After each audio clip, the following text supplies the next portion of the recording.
Perkenalkan, nama saya Meranti Paramban dengan NIM 224115007, Prodi Teknologi Pendidikan, Fakultas Keguruan dan Ilmu Pendidikan di Universitas Kristen Indonesia Toraja. Tugas mata kuliah belajar dan pembelajaran yang diampu oleh Bapak Muhammad Putra, MPD.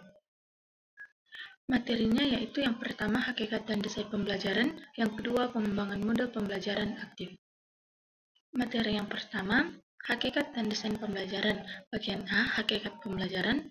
Yang pertama, pembelajaran adalah proses interaksi peserta didik dengan pendidik dan sumber belajar untuk mengembangkan pengetahuan, sikap, dan keterampilan. Yang kedua, berpusat pada peserta didik atau student-centered dengan pendidik sebagai fasilitator.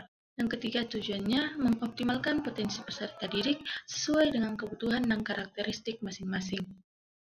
Bagian B, konsep dasar desain pembelajaran. Yang pertama, desain pembelajaran adalah proses sistematis untuk merencanakan dan mengatur pengalaman belajar guna mencapai tujuan pembelajaran. Yang kedua, berlandaskan prinsip. Bagian A, analisis kebutuhan peserta didik.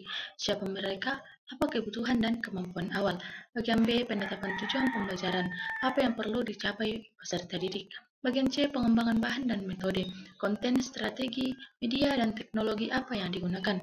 Bagian D, evaluasi, bagaimana mengukur keberhasilan.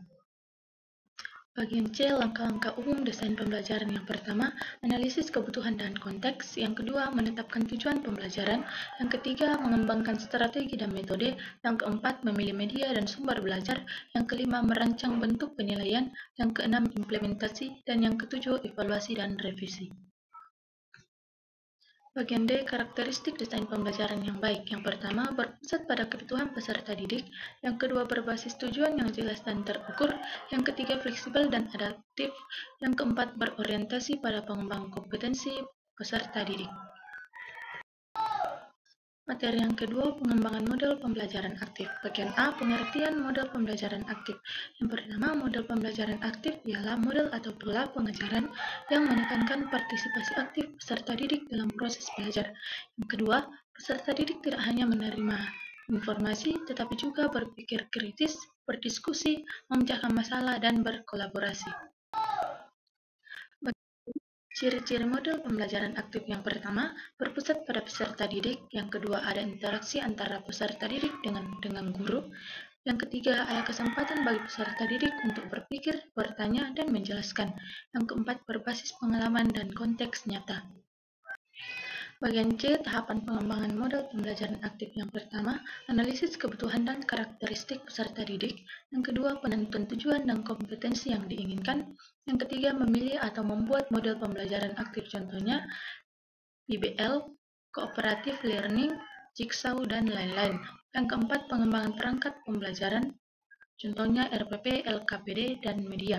Yang kelima, uji coba dan revisi model.